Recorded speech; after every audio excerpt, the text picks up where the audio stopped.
Riffs are too repetitive, the lyrics make no sense. All the songs are B-sides and the cover art's a mess. There's so much here to tear apart. Listen to it for a week, now that week has passed. It's Why I Hate This Album podcast with Tim and Garrett.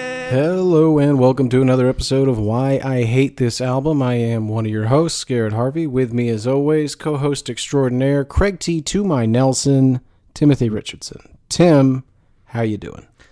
I'm confused, Garrett.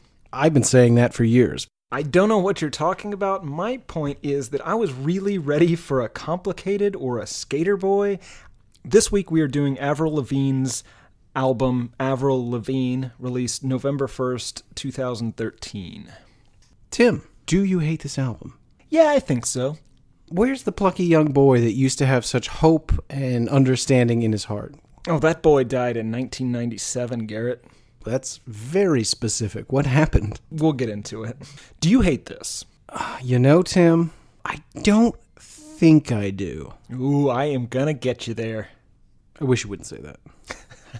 I mean, it's what we do on this show. Whenever one of us lags behind, the other gets that person there, except if it's a Nickelback, in which case no one needs any help.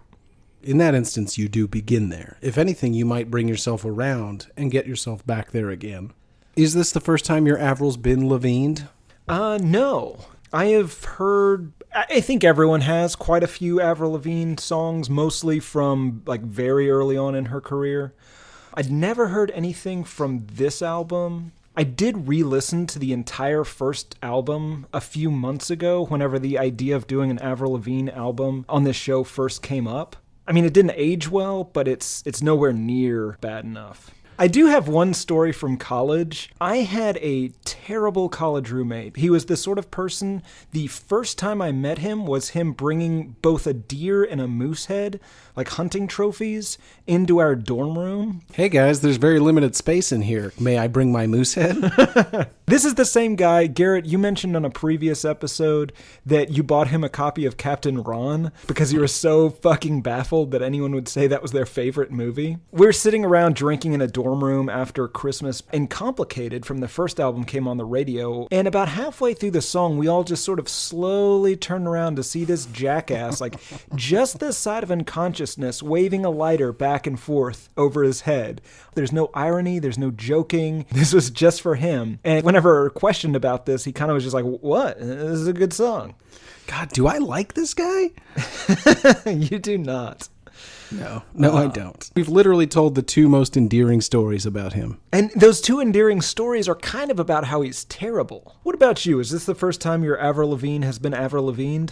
I only know Complicated. You don't know Skater Boy? Oh, I do know Skater Boy. Yeah. So aside from those two songs, no, I don't know any other Avril Lavigne. That is a tragedy. We need to get you in some early Avril Lavigne. I think you'd relate to it, frankly. I imagine a 16-year-old me has some similar writing. I think a 42-year-old you has some similar feelings. I'm not 42, Jesus Christ. I didn't say you were 42. I was just saying when you were 42, you probably related to this. I am not older than 40. I'm considerably... I hate you so much. You look like a thumb with hair. All right. Anyway, I had heard two songs. You love this. You're a big Avril Lavigne fan, clearly. I'm an Avril head. How many times have you seen her live? 7. 6.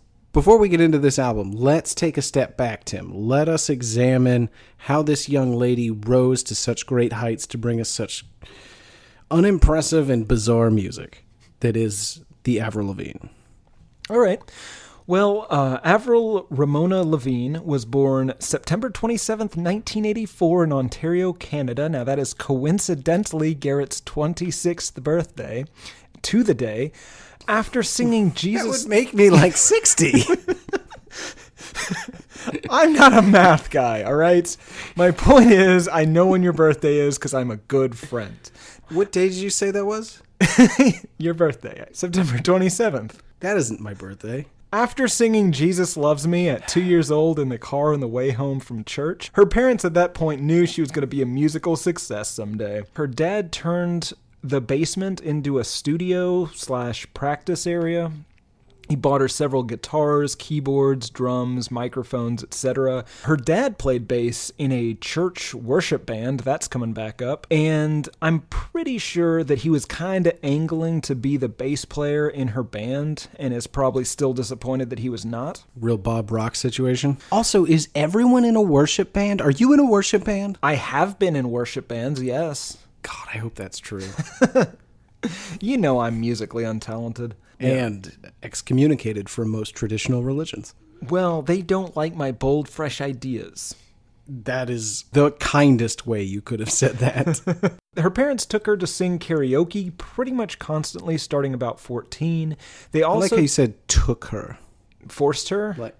There it is.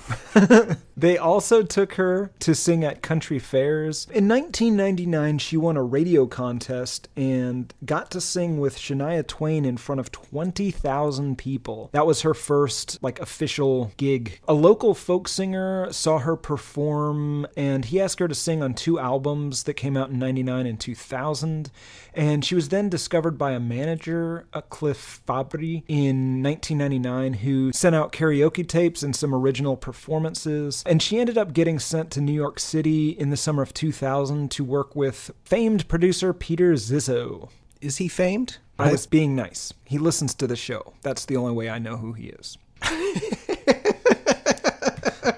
And now you've ruined it for him. He is sad now because of you. Mr. Zizzo, I apologize. From there, she got noticed by Artisa record label executives. They had her audition for 15 minutes, and based on the strength of that, they gave her an approximately $2 million deal. I read 1.25. Yeah, but there's a $900,000 bonus for something. I don't know what it was for. What's funny about that is the way I read it is as a $900,000 publishing advance, which means they're essentially loaning her $900,000 interest-free, and when her publishing rights come in, they will take the first $900,000. The record industry is awesome. So Artisa Records works with her for a couple of years, and they end up sending her to record in Los Angeles in 2001, which is whenever she made the record Let Go. Well, you skipped over the fact that at 16 she quit school because she, by that point, was super rich and school is dumb.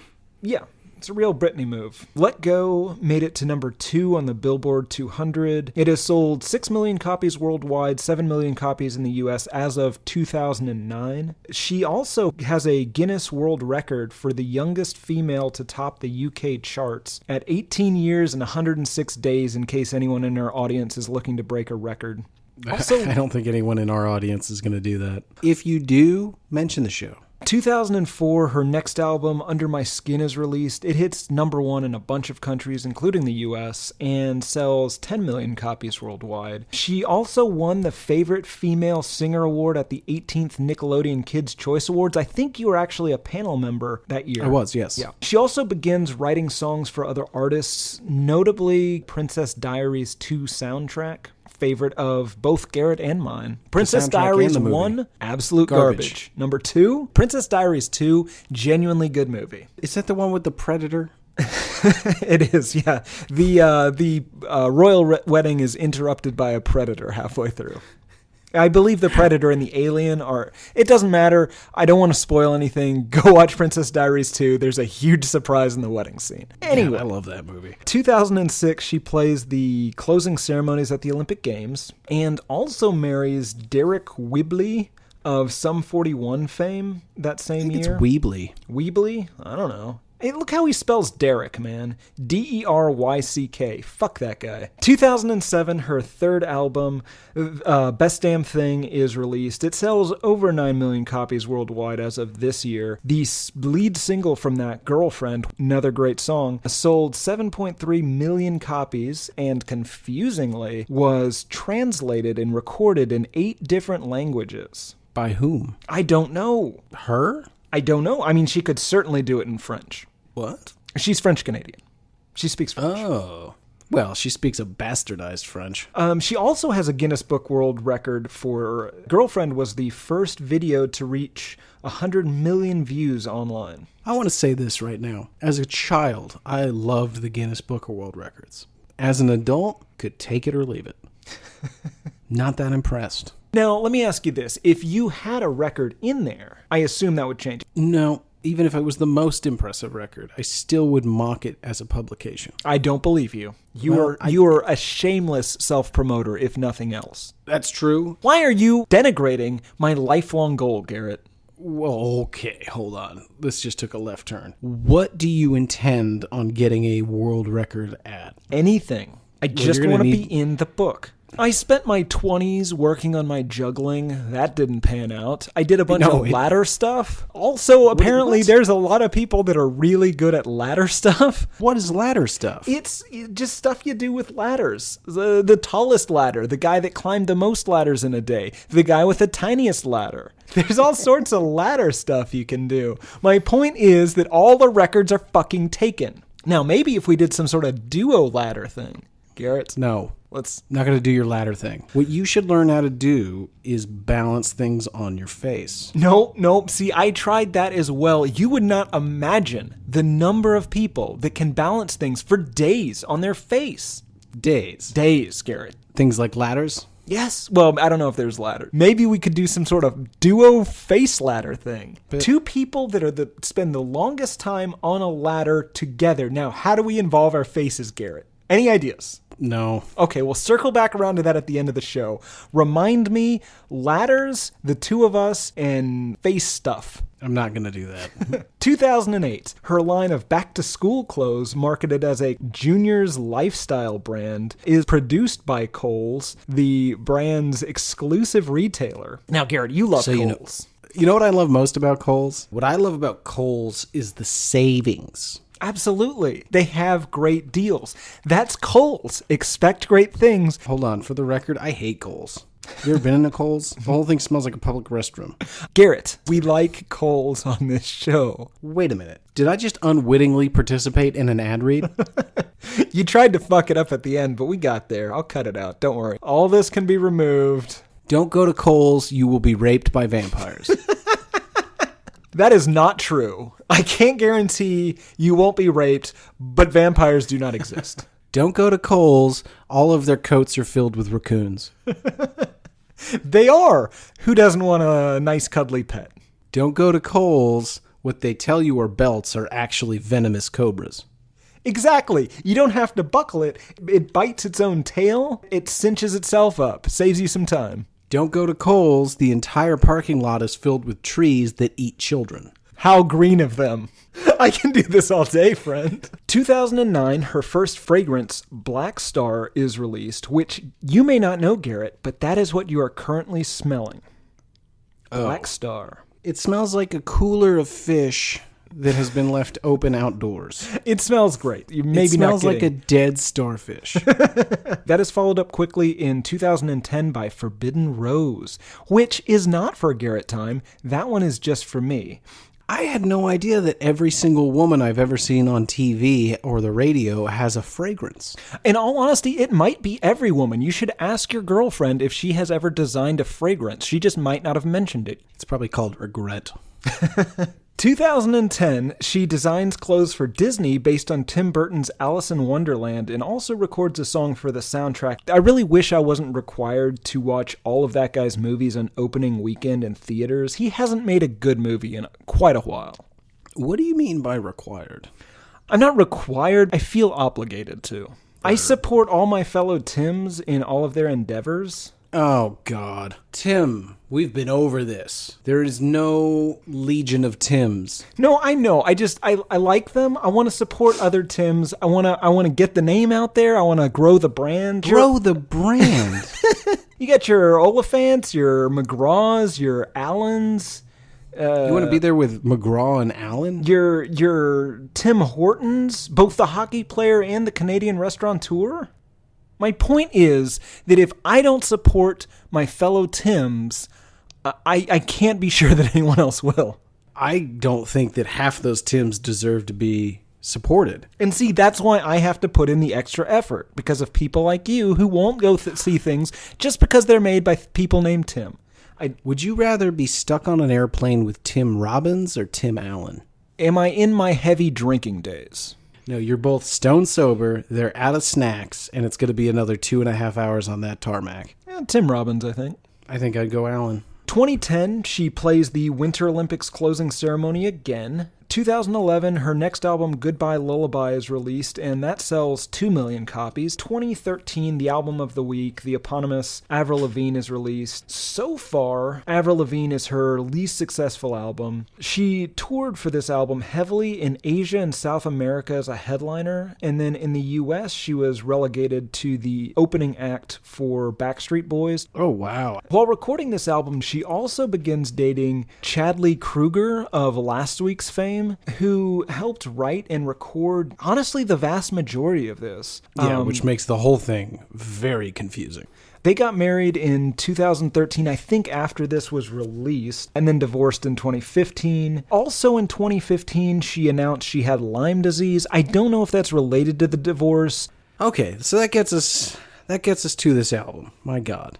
Let's get into some general thoughts here. This is somebody having the most boring midlife crisis ever. Kind of feels like she was freaked out that she was about to turn 30, and then she just swung way too hard in the opposite direction. So maybe this album is about the space just before she decides to settle down and live with that Dax Shepard looking... Oh, you know what, Tim? I owe you an apology.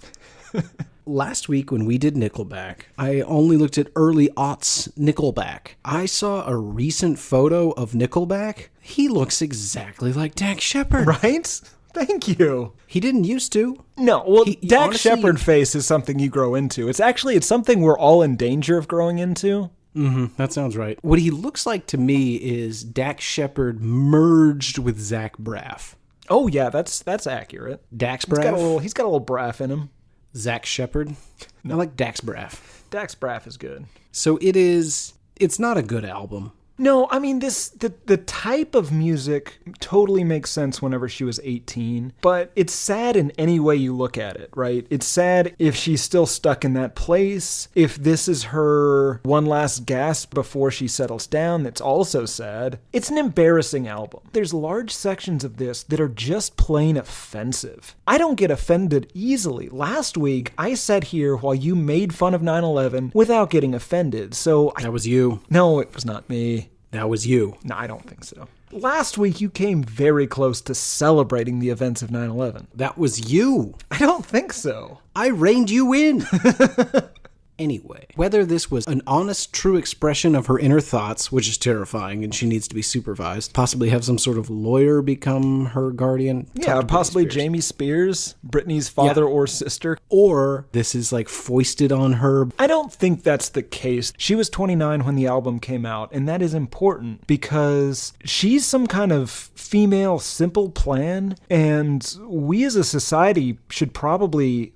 We probably shouldn't step in just yet, but we should certainly keep an eye on the situation. Embarrassing is really the only word. She has overcorrected after a premature midlife crisis, and now she is spinning out. This was weird. If you just get the lyrics for this album and read them in the cadence of Complicated, not all the songs, but like half the songs, they fit. I have examples. You know what? I think I have examples later, so we'll take a look at it. I can say this, she can sing. I go back and forth. I think you're right. I think at times the production does things that lead you to a very different conclusion. But I think you're right. On a couple of these songs, it feels like she actually sings, and you're like, oh, well, that's weird, because you don't ever do this. Chadley Kruger has songwriting, production, singing, and guitar credits just all over this fucking thing. The Japanese tour edition has a couple of extra songs on it, one of which is a cover of the Nickelback song, How You Remind Me. I didn't listen to it because I couldn't fucking bring myself to do it. Yeah, I had it pulled up on my computer and was just like,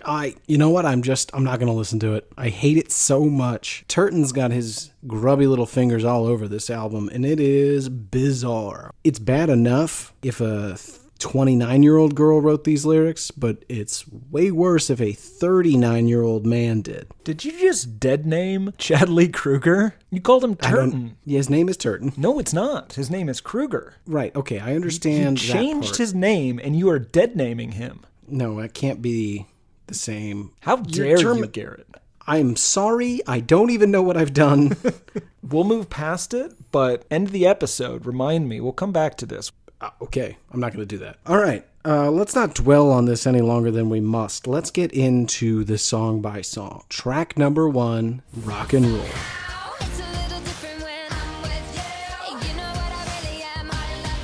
Flames coming out of my eyes when I heard this song. You know what, Tim? I might have to reverse my earlier call. I may hate this. This is at least the second, and I think it's the third album we've done that has taken I Love Rock and Roll and just done horrible things to it in front of us. I think Eminem did it last. Yeah. It's a remix, I guess. I wish I could remember the other bands we've done that also did this. And what makes me even angrier is that immediately I also am reminded of Weezer's Beverly Hills, which is the only one that I am aware of that just doesn't admit that it's I Love Rock and Roll. This is a really weak attempt at sounding rebellious. Let us not become too redundant, but this is the most apathetic. Apathetic's the wrong word, because that implies you don't care. She cares, Tim. She wants to rebel. It's a feat. Can that be applied to a woman? Withering. Yeah, some examples here. I don't care about my makeup. I like it with my jeans all ripped up. I don't care if I'm a misfit. I like it better than the hipster bullshit. I am the motherfucking princess. And then later in the song, when it's you and me, we don't need no one to tell us what to be. We'll keep turning up the radio. What if you and I just put a middle finger to the sky? I mean, Sid Vicious, it is not. It's the lamest revolution I've ever heard. It's like Mormons having a Dr. Pepper. Like, I mean, this is just embarrassing. There's way better songs on here that we need to spend time with as opposed to just sticking around on this nonsense. She redid this song and it makes me so angry. This is the third one that you and I have found. We've only done 34 albums. How many more versions? I mean, hey, good for Joan Jett. That lady must have so much money. Yeah, God, I hope she has a good legal team just suing the fuck out of everyone that does this. I assume that they pay her up front. I just want to return to something you said. Well, she said it. She wrote it. You said it. I don't care about my makeup. Have you ever seen this girl not covered in 1.2 metric tons of makeup? Oh, yeah. She cares so much. She seems to care quite a bit about her makeup. And I mean, right up top, this is the first track, Tim. I'm starting to think that I can't trust what Avril's telling me. To be honest, I hope to God that's the case because I have some revelations in some later songs that I need to be lies. Well, let's get into it. Track number 2. Here's to Never Growing Up.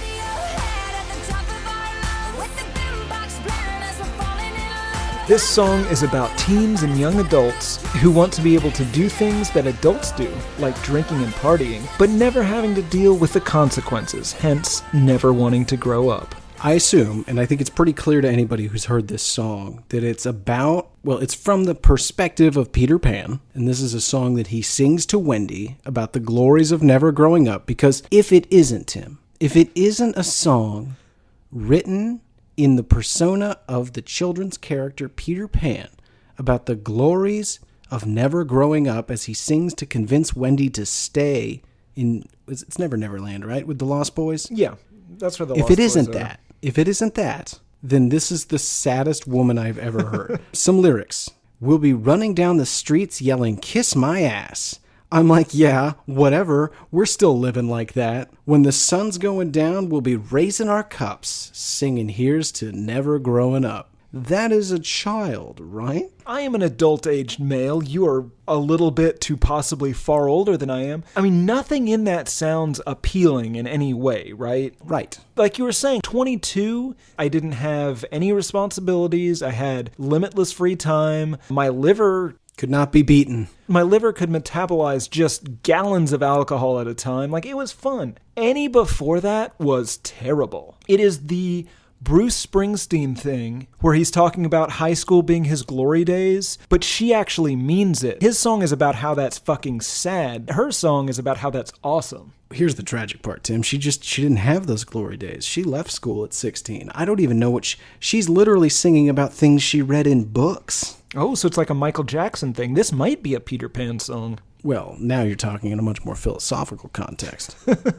So she says a word in this song that drives me absolutely crazy. I'm going to try to say the words exactly how she says them in the song. You see if you can figure out which word drives me crazy, all right? All right. Singing Radiohead at the top of our lungs with the bimbox blaring as we're falling in love. God, I hate it. It's not just me, right? The bimbox playing. Yeah. It's a boombox. It is a boombox. It is not a bimbox, you fucking bimbox.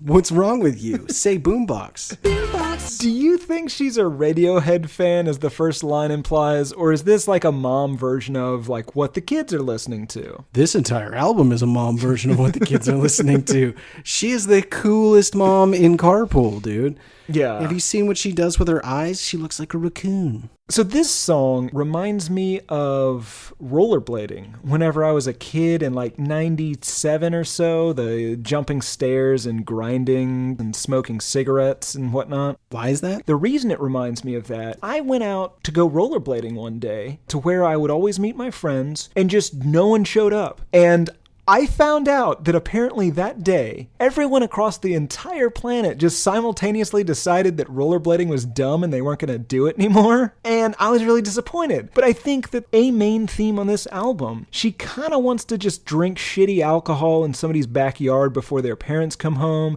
maybe get fingered by a high school boy, but all her friends are like lawyers now. They still want to hang out with her, but maybe they just don't want to do those very specific things. And she's disappointed that other people have moved on, like I was. With the rollerblading. Yeah. I could just see it. Elbow pads and wrist guards and spandex.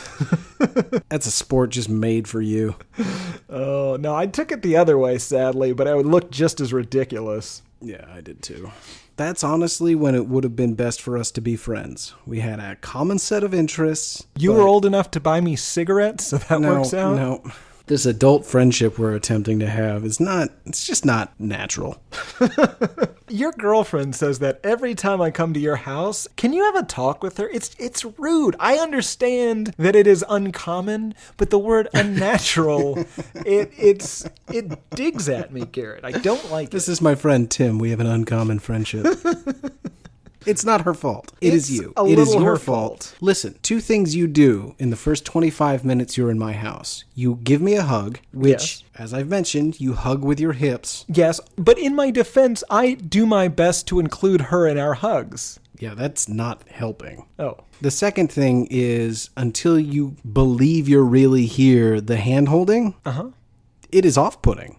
No. Nobody does that. Look, Garrett, I don't want to lose you in a crowd, and I don't want to lose you in your house. Sometimes you get excited and you chase after Batman, and I'm not as fast as you. I can't keep up, so I hold on and we move at the same pace. My house is not that big. Garrett, just give me a shout. Just stick by me. Tell your girlfriend to get off my fucking back about our friendship, and we won't have this problem. It'd be so funny if we went to a football game and you're like, we're in a crowd. Hands. At the very least, I'm going to want to hook a finger around your belt so I don't get lost. Oh, God. So this song does, in fact, have a complicated style set of words. I'm going to do my best here, guys, so bear with me. First, there's the verse from this song. We live like rock stars, dance on every bar. Sounds an awful lot like when we're driving in your car. That is such a recognizable song. It's just unacceptable to have anything that sounds remotely like it. And we shouldn't be surprised. The very first song on your album is basically you saying, hey, you like this song, this other song, the song I didn't write? I made it worse. Is that better? This is a Florida Georgia Line song. Yeah, I think that's accurate. With the bimbox blaring, and we're falling in love. I got a bottle of whatever, but it's getting us drunk. Singing Here's to Never Growing Up. I mean, they love getting drunk and doing nothing. Yeah, getting drunk in your friend's backyard and getting fingered by a high school boy. I think they're on the same page here. Allegedly. Sure. Track number 3, 17.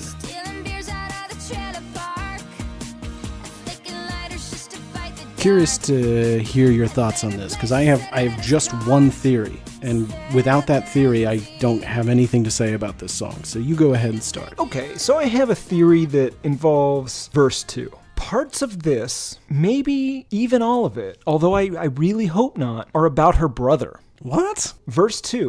stealing beers out of the trailer park. In November 2013, Avril said in an interview that this was inspired by memories with her brother. It's cool because the second verse in that song talks about stealing beers out of the trailer park. And my brother and I actually did that. The first time I played the song for my brother, I was like, do you remember that? And he was like, oh my God, it's so crazy. So let me read the verse to you with that in mind. Stealing beers out of the trailer park with my brother. My favorite place was sitting in his car, 1717. We laid a blanket on the rooftop. That time, I knew I wouldn't make him stop. Okay. The nights were cold. I'm going to make you stop. I'm making you stop. But we kept them hot. Who's he in this song, Garrett? Is it the same he the whole time? I'm going to say no. Maybe whenever she says that he taught me how to break the rules. Is it possible? No, she was not referring to incest. Okay, I'm just saying. I'm going to assume that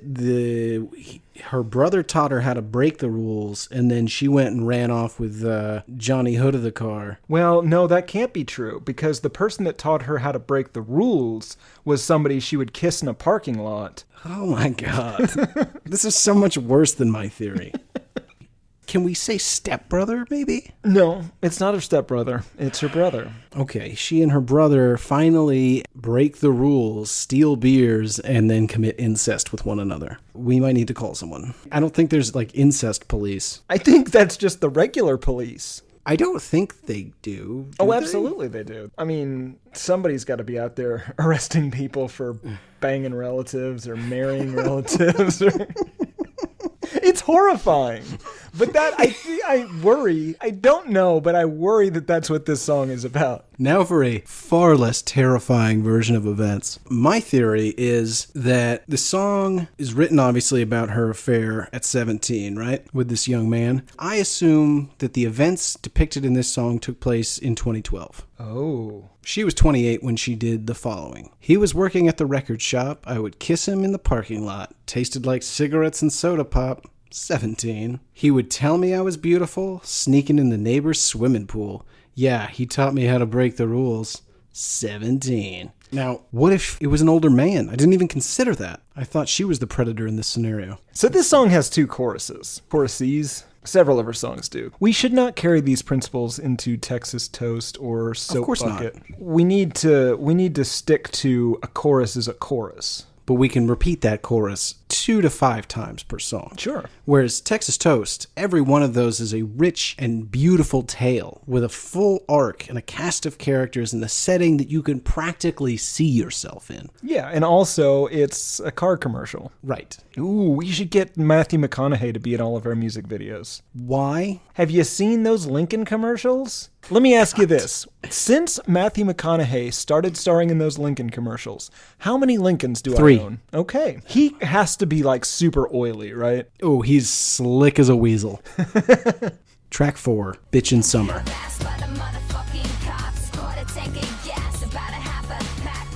I absolutely hate the way she says bitchin' on this. Is it a Canadian accent? It isn't. Okay. I've done a lot of research on this. She sings like a moron. In the pre-chorus, there's a little hint that this is rap, but then it stops just shy of that. Every time I was really relieved. I was concerned each time that she was going to rap. And then we get to the bridge. It's not like, oh, this is sort of ironic, I'm doing a thing. Nope. She goes for it, and it's bad. She goes for it, and she misses. So there's right near the beach. The party don't stop. If we don't get harassed by the motherfucking cops. Quarter tank of gas, about a half pack. My cell phone's dying, but there's no turning back. The fuck are you talking about? To hear that voice say that is silly, and to know, oh, she's a tiny white girl. Or a tiny, very wealthy white girl. It might be the first official, legally binding instance of cultural appropriation that I can say wholeheartedly I agree with. I gotta go with Sublime. Oh, right. Their entire career. May I point out the children's nursery rhyme that exists in the middle of this song? Oh, please. All right. I'm going to try to do it somewhat like her. Everybody's baking in the sun. Come and party, do it while you're young. Move your body when you hear the drum. That is for kindergarten children. It's basically put your right hand in and you shake it all about. Yes, she has written an updated Hokey Pokey. I always hated the Hokey Pokey. I felt like an asshole even at 5. Yeah, you're right to. Same thing with Simon Says. Fuck that guy. Okay. Do you feel the same way about Simon Says and Red Light, Green Light? No, red light, green light's fine. I respect our civil laws. Just fuck Simon. Okay, because I was going to say, if you have been faking it on our Thursday night roller skating rink trips, I don't want to go anymore. You want to go. You love roller skating. It wouldn't be that you were so anti-red light, green light. It would be that you lied to me. And knowing those smiles were fake. Oh, I mean, Garrett. we laughed. Garrett. Yeah. Roller skating smiles are never fake. I knew that's you and me. Get those girlfriends out of there. It's appropriate to hold hands. Garrett, It isn't. I am ear to ear smiling just for you, friend. Gentlemen, couple skate only. Gentlemen, couple skate only. Get with the times, announcer. That other gentleman is clearly trying to pull free. Young man, sir, the police have been called. The police have been called. No, you can't fake roller skating smiles. Track number 5, Let Me Go, featuring Chadley Kruger.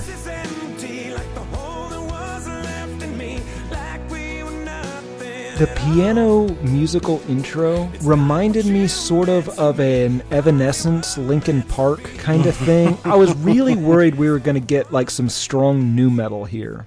Okay, so dead on, Tim. It sounds so Evanescence-y. When I first listened to it, I didn't know what the deal was. This is a Nickelback song that Chadwick made poor Avril, sing with him. So it sounds like one of their songs that she happens to be in. This is a breakup song, right? Yes. I mean, yes, it's called Let Me Go, so some lyrics. Oh, there isn't one thing left you could say. I'm sorry it's too late. I'm breaking free from these memories. It's weird to me that she was just like, oh yeah, new relationship. We should sing a breakup song together. Perhaps it's about that 17-year-old boy she recently dumped. Okay, so this is her gift to Chadley. She wrote a song about how she's no longer going to be chasing 17-year-old boys and is instead gonna... I was going to say with a man, but no. Man. He's a man. You've seen that facial hair, man. A man can, nay, should be judged by the state of his facial hair. Anyone who says different is suspect. I don't think we should do that. You know what, Tim? As long as you or people of your ilk, I call them smooth-siders, as long as smooth-siders remain cleanly shaven, I have no beef with them. I could grow a mustache. I would love to see like a good 2 months growth on you. Some technical details that I noticed about this song. It begins with Avril Lavigne singing, and you can kind of hear somebody's rumbling around in the background. And it is, in fact, Chadley Kruger himself. He's pretty low in the mix. It's mostly her, and then when it switches, she can't be heard at all, and he double tracks himself. This is the song where I realized that she's actually not bad at singing. That's something. I mean, we're in album number 5 of her career. Should have come up by now, I would think. Track number 6, Give You What You Like.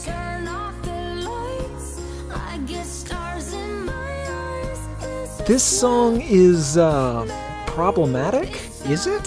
What do you think it's about? I think it's about her having sex with drunk people. What? Please wrap your drunken arms around me, and I'll let you call me yours tonight, 'cause slightly broken's just what I need, and if you give me what I want, then I'll give you what you like. Is she also drunk, or is she committing sexual assault? I don't know. If one of you's not drunk, it's sexual assault? I think so, because I think there's a problem with consent if you're too drunk. You know, it's like if you have sex with a special needs person, they can't do really that either? Consent. Oh my God, Garrett. I'm just asking. For our audience's enlightenment, not for Right. your own sexual gratification. Of course not. Well, hold on. Then we need to be a lot more specific than special needs. There is a large community out there of people with special needs that are still sexual beings. Well, sure. But I think that if you were to go out and have sex with somebody with, say, Down syndrome, I don't think that's okay. Is it insulting for you to say that a person with Down syndrome, an adult person with Down syndrome? We need to call Leans. This is a tricky one. You know what? I don't even know if Lena Dunham is equipped to handle a question like this. Could be. We may need But I think if you're completely sober and someone's real drunk, I think that's off the table. You can't. Yes, okay, absolutely. Right, and I think that's what she's potentially describing in this song. At no point in this song does she mention that she is also drunk. You and I focused on some very different things here because I have a question for you about this song. Is this about a girl who is seeking love/romance from somebody, even if it isn't necessarily real? Yeah. Or is she a prostitute? I don't think so. Because, okay, well, before you answer and make an asshole out of yourself. Well, here's the thing. Unless her payment is in love, in which case she might be some sort of love prostitute. I think everyone is a love prostitute. Some people are money prostitutes. Cycle. I don't know if you know this, Garrett. A lot of times you can cut out the middleman and just give your prostitute drugs, and they will have sex with you. Anyway, goddamn you. My point is, we have the following lyrics. Emotions aren't that hard to borrow when love's the word you never learned. So she's never known love, and so it's not hard for her to fake that she's into it when you've never truly been in love. Is she the one that's never known love, or is he the one that's never known love? I think it's her. Maybe not. Then we continue, though. When you turn off the lights, I get stars in my eyes. Is this love? So don't turn on the lights. I'll give you what you like. I think we're dealing with a classic Pretty Woman situation. Could be. Now, I don't know if it's going to work out. Does this Richard Gere end up living with this whore? I have no idea. I think this is a prostitute that's ashamed of the transaction, so she's saying, hey, just don't turn on the lights and I'll give you what you want. And then I think she also has the feelings after the sex for money or drugs. As we learned, you can also pay prostitutes in drugs. Not all of them, though. You can't just make these assumptions. I think this is really the lesson that we are imparting to our audience this week. Whenever you get your prostitute, you need to discuss up front what the payment is going to be to avoid some sort of pimp beating. Or just a really embarrassing misunderstanding where she thought she was getting $200 and instead all you have is this pile of cocaine. Cocaine can be exchanged later for money. It doesn't lose its value like this fucking filthy cash. Second lesson of the episode, invest in cocaine. It only goes up in value. I don't hate this song. Of course you don't. You are the sort of person that enjoys both sex and feelings, and this song has both in spades for you. I mean, you're at least half right, but I don't think that's why I like it. Musically, it's not bad. If you would have told me that this was a Civil War song, I probably would have believed you. It also doesn't sound like complicated, which is a plus after it's a huge several plus. Copies of that song. Clearly, you didn't put nearly as much time into this as I did. This song, no. But I've got all sorts of incest theories, so fuck you. That's fair. Track number 7, Bad Girl, featuring Marilyn Manson. More goddamn daddy talk, Garrett. It's vague, but yes, there is a daddy situation going on. It's not vague. Just lay your head in daddy's lap. You're a bad girl. To be fair, this does seem to be walking the line of the BDSM community, and I think if anybody deserves to own the word daddy, it is definitely them. We discussed Toby Keith's album, Unleashed, and we discussed his multiple rooms. His, how can I put this delicately, sex dungeons. Yeah, he's got some chambers. Right. And he effusively uses the word daddy. We might owe Toby Keith a huge apology. We owe Toby Keith no apologies. So this song was co-written and produced by her fiancé, soon-to-be husband, Chadwick Kruger. Then it's sung as a duet with Mr. Manson, and it contains lines such as, you know that I'm a little tease, but I want it pretty please. I want to be your baby. You can fuck me. You can play me. You can love me or you can hate me. And Marilyn Manson adds literally nothing to it. He's kind of just growling and whisper singing in the background. He's on this song for his name only. I don't give a shit about this song. Track number 8, Hello Kitty.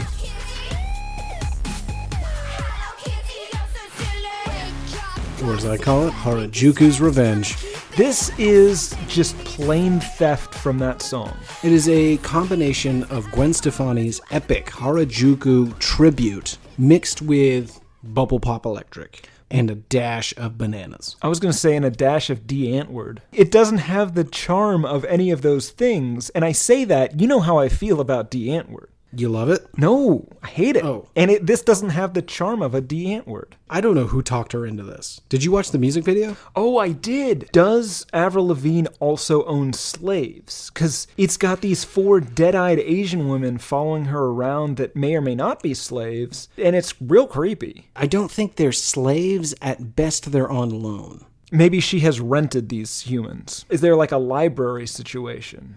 No, Okay. you cannot check women in and out of a library. Okay, so counties are not... No, they are not independently responsible for the funding and maintenance of repositories where you can check Asian women in and out at your leisure. Okay. The music video, she lip syncs really poorly. She doesn't even try. Do you have any theories as to why that is? No. When you watch the music video, she's got choreographed dance scenes. What few ones they let you see, she is terrible at dancing. It is really uncomfortable. So I think that she was so nervous about doing the dancing that she couldn't focus on the words. Whoever edited together the video, probably 95% of every dance sequence she's in is either sped up or like chopped so that it's like a strobing effect. There's no way that's an accident. I put it to you, internet, Avril Lavigne is the worst female dancer. Find me proof. Tim, I don't know how we've gotten so far into this song without me saying the following. Kaka kaka kawaii. Hello kitty, hello kitty, hello kitty, you're so pretty. She's an adult that sang that. She's almost 30. It's a grating song about this Japanese obsession. This isn't the pop punk kind of thing or even just pop. It's this dubstep EDM thing with her shrieking these Japanese words over it. There's a line in this song that Lena Dunham certainly would not approve of. Like a fat kid on a pack of Smarties. That is the sort of body shaming to a child, no less. Lena Dunham, I mean, she would be up in arms. Like, I hope she's never heard this. I mean, you know she listens to every episode, so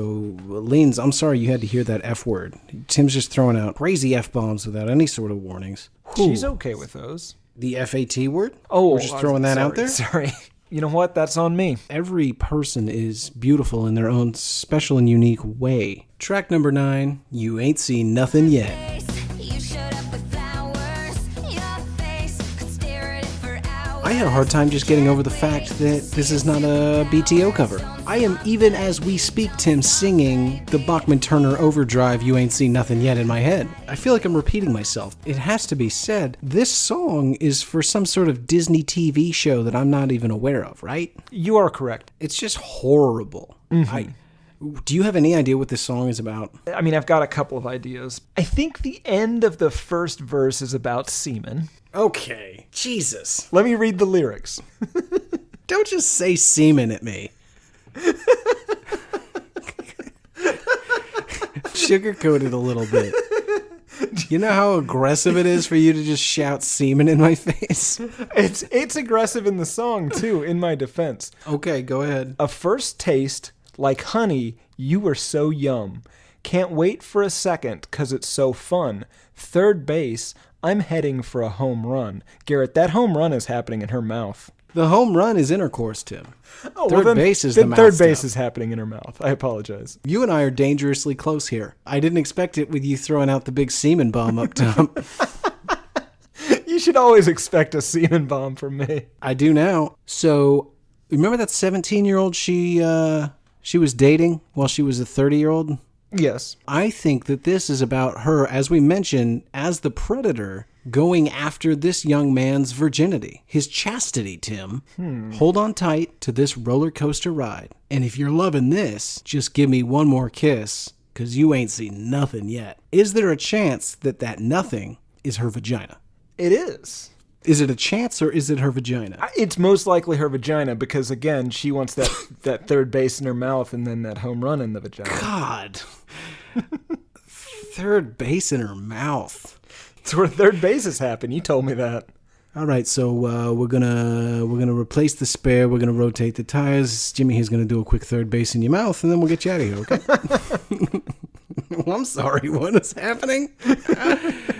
I came in for an oil change. Oh, you ain't seen nothing yet. Track 10, Sippin' on Sunshine.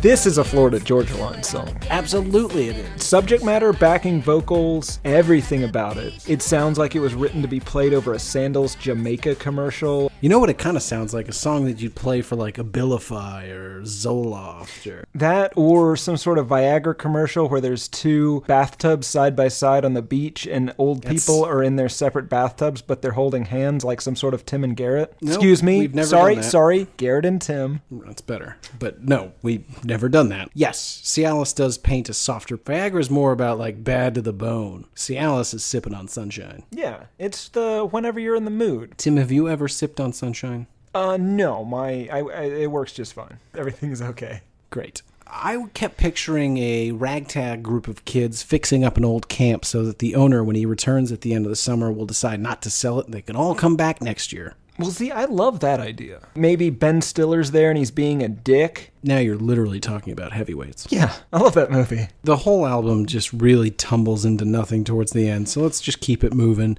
Track 11, Hello Heartache.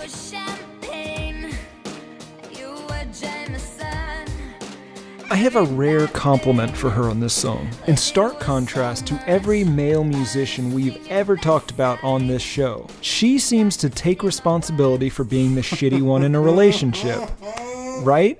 Go ahead, we are in lockstep here. Yeah. You were perfect, I was unpredictable. It was more than worth it, but not too sensible. Young and foolish, seemed to be in the way. I was stupid to think that I could stay. I've seen your best side, you've seen my worst side.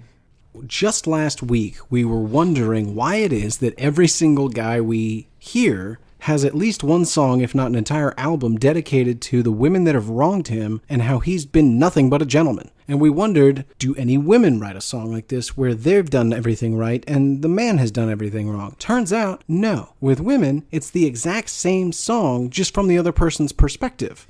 Once again, proving my theory, men can do nothing wrong. Yeah, that checks out. This song brought up something for me. I've always considered you to be the champagne to my Jameson, despite your heritage as a filthy Irishman. Think about it. You are very light and bubbly. I'm more smooth, flavorful, kind of even earthy. Who has ever called me light and bubbly? I have, often. I introduce you as my light and bubbly good friend, Garrett. Sometimes Gary. Sometimes GPH. Gare Bear, even. You know what? For the rest of this episode, we're not friends. My point is, your name lends itself to a lot of different iterations. Was that your point? No, I don't think so. I think I was talking about how you're light and bubbly, and I am earthy and flavorful and smooth. This album really just goes into the dirt. Yeah, the last song kind of pulls it out, though, for me. Track number 12, Fallin' Fast.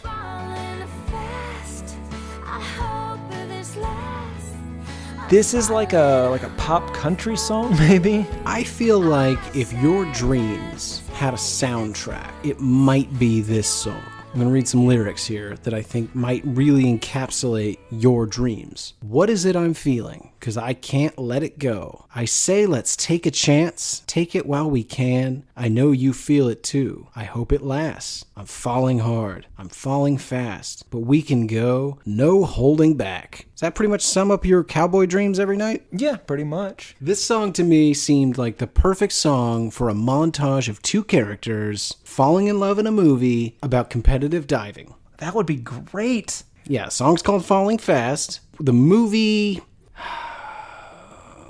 It could also be called Falling Fast. But I don't want to pay her head over heels.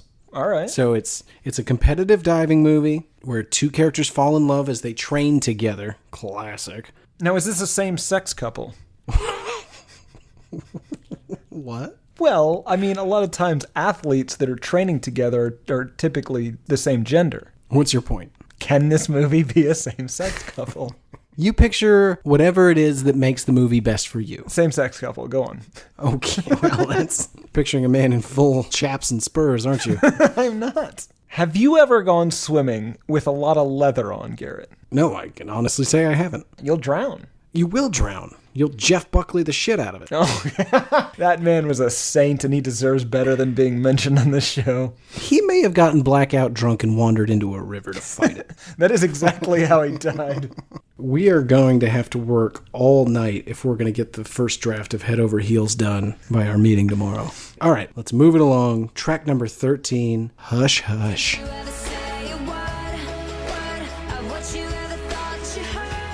So this to me was a very interesting song. I think it's a dark song in a Simple Plan kind of way.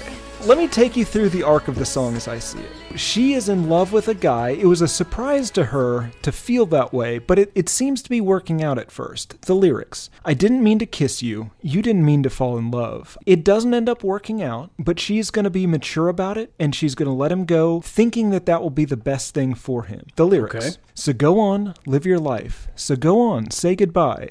So many questions, but I don't ask why. But then, Garrett, something changes, and it becomes sort of a threat. She says, don't you ever say a word of what you thought you heard. Don't you ever tell a soul what you know. She's not going to allow him the opportunity to spill her secrets. I tried to hide, but I still believe that we were always meant to be, and I can't ever let you go. So she has decided, much like fellow Canadians Sebastien Lefebvre, he is her property, and she will chain him to whatever sort of thing she wants, if need be, so that he will be forever hers. The song ends with her kind of trying to comfort him as he realizes exactly what situation he is in. The outro is, hush, hush now, hush, hush. I like to think, I don't know why, I'm picturing him in a sack. Obviously, it's a very big sack. I think she's probably debilitated him to some degree. You once trapped me in a sack. I did. I have photographic evidence that I once trapped you in a sack. You cinched it around my neck and then you pushed me over. Yeah, all of that happened. I can't even trick my dog into getting into that sack. You're that sack, idiot. I will say, totally worth it. That was the most comfortable I've ever been. It's the most comfortable you've ever been. Yeah. In a sack. It was like a giant Crown Royal bag, that velvety. I was gonna say. Okay, so he's in a sack. How does that change? No, I'm not. I'm just saying she's got to bind him somehow, right? Okay, and so she goes with sack. I think she goes with sack, but she's got to have debilitated him. Perhaps she's miseried him.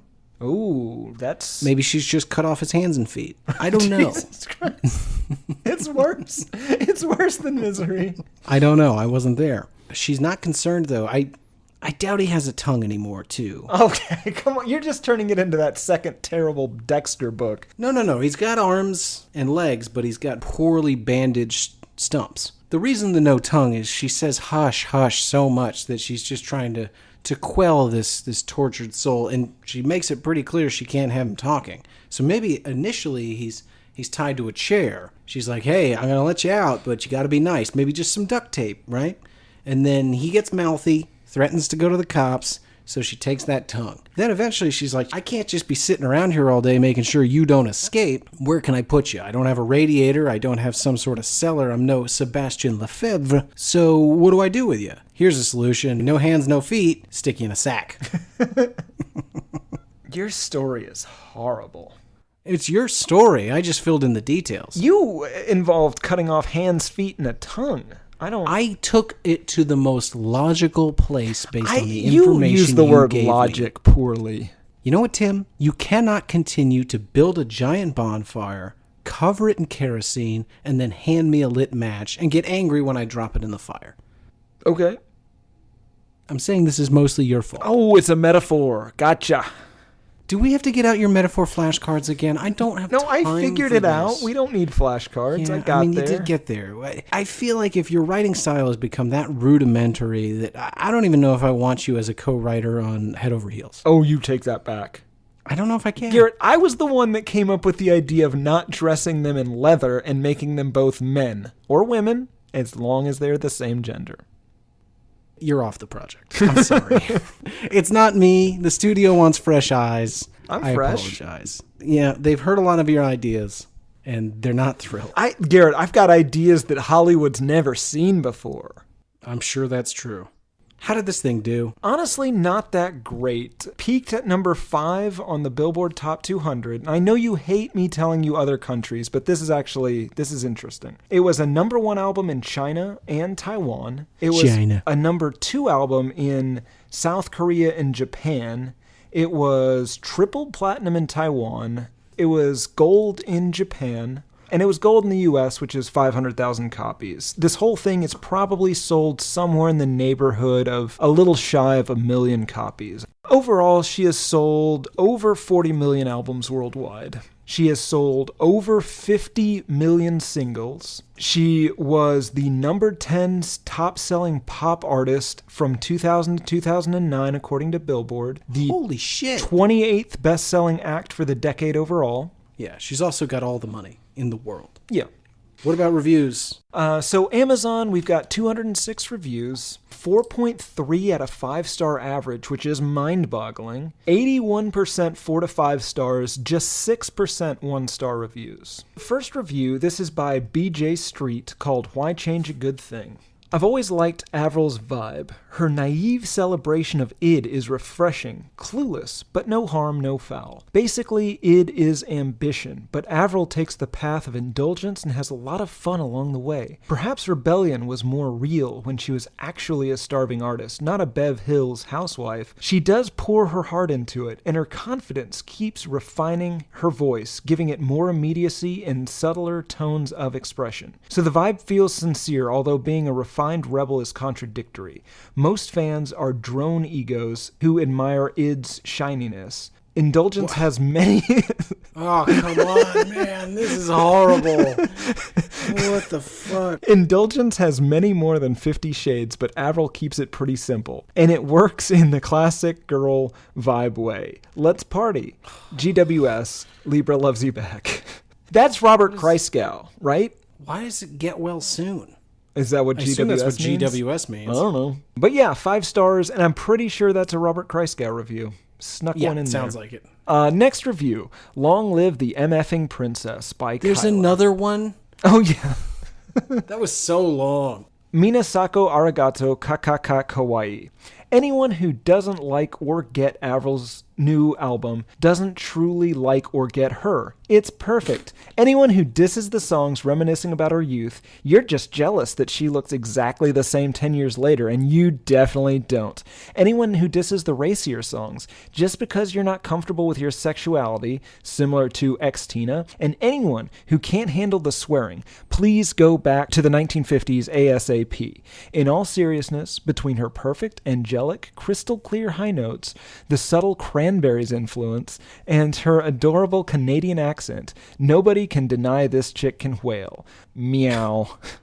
Kyla, I do look the same as I did 10 years ago. Yeah. Maybe even younger, and it's not really a good thing.